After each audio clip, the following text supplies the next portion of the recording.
Hello and welcome back to the GSMC Fantasy Sports Podcast brought to you by the GSMC Sports Network. We are at the last segment of today's show, and it should be a very intriguing one because of the fact that we are talking about the Wolves Mavs. And to paraphrase one of the other hosts in the GSMC network, Nelson, who is our resident basketball expert, this was a belt-to-ass performance brought to you by the Dallas Mavericks. Luka Doncic, I think he's the best player in the world right now. Obviously, he hasn't won a championship just yet, but who cares because of the fact that when the ball is in his hands, he can make magic happen. And combined with Kyrie Irving, they are one of the dominant duos in this sport. Let's talk about Luka's stats last night, both in game time and in fantasy. 36, 10, and 5 in 37 minutes. 57.5 fantasy points if he was on your roster. Congratulations. 124.8 fantasy points in the last two games. Just an incredibly dominant performance again from Luka Doncic. And Kyrie Irving as well. He had 48.3 fantasy points for himself, 36, 5, and 4 stat line. And this duo right now is the reason why the Dallas Mavericks have made it this far. Obviously, coming into this kind of crapshoot of a Western Conference Finals tournament, the Dallas Mavericks really kind of had to transition their game from a Luka and Kyrie centric game to a more team game, but that does not mean that their production waned.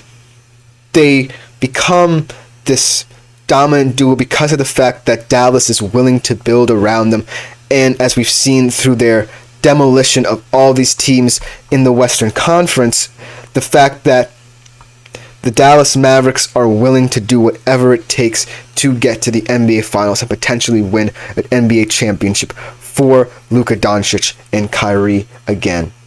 An interesting stat that I found out this morning is that Luka and Kyrie are only the second duo behind Elgin Baylor and Jerry West to have 3 dual 30-point outings in the same series. That just goes to show their amount of offensive production for this Dallas Mavericks team.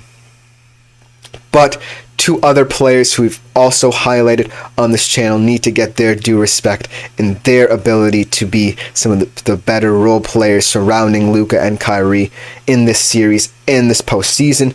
Derek Lively and Daniel Gafford, both 3 of 3 for field goals. I believe Daniel Gafford was perfect in terms of field goal percentage and field goal shooting in this series. So what an incredible asset they are. Also because of the fact that they are able to have not only offensive output, but defensive output as well. They are going to be two guys in this NBA Finals that will create that intriguing match between them and Kristaps Porzingis down low. But we are focusing on this game as well, and we also have to focus on the Minnesota Timberwolves side of things. In my honest opinion, they just ran out of gas. Honestly, even though Kat and Anthony Edwards did have their points, they got their point production there. I think that they just were too tired, and ultimately the team that was around them kind of gave up. They knew their time was up, and they allowed Luka and Kyrie to suck the energy out of that arena. Obviously, Minnesota fans really wanted to see their team make this a series, but the fact of the matter is they just found no way to combat Luka and Kyrie, and that is why they are eliminated. But congratulations to them. I think that they are going to be a young up-and-coming team that will continue to progress, continue to make more conference finals, if not NBA finals, in the very near future.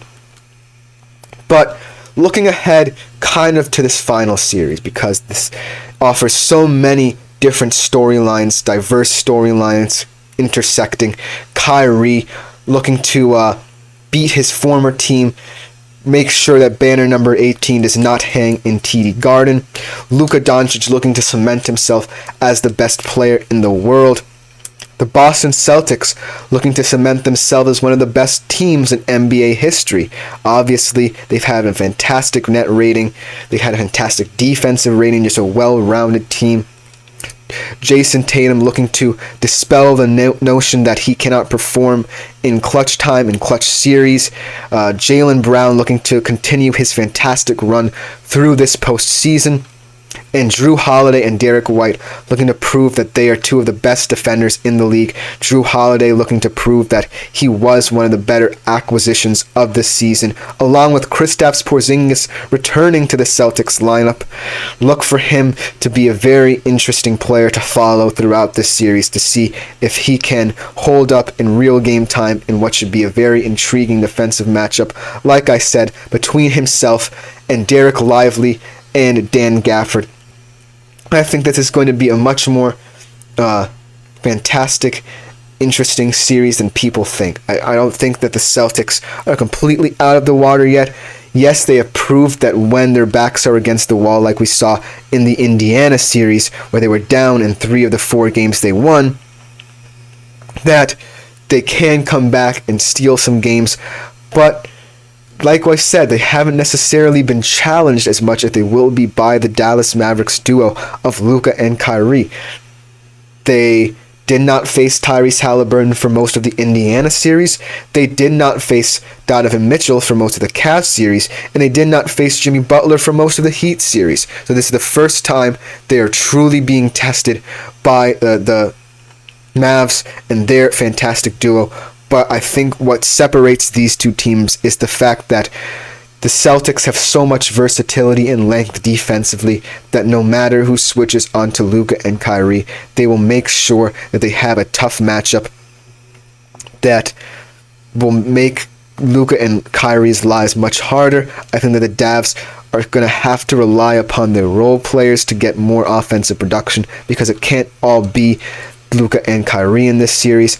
I think that the Celtics' defensive prowess will be able to carry them over the edge in this series, but look for Luka and Kyrie to continue to put up the points that they have. But that will just about do it for today's show. I was really excited to introduce all these new sports, these new topics to you guys. I really hope you enjoy this show. It was really exciting to do. Come back next week where I'll talk more about IDP rankings will make their triumphant return to this podcast. And also looking at some more fantasy college football and some of the breakout players who I think will have big seasons there. But that will just about do it for today's show. My name is Christopher Shepard. As always, I do ask that you like, follow, and subscribe to the show. Leave a tip and donation at the link gsmc.cloud. It is greatly appreciated. Thank you guys so much for tuning in. We will be back next week, better than ever.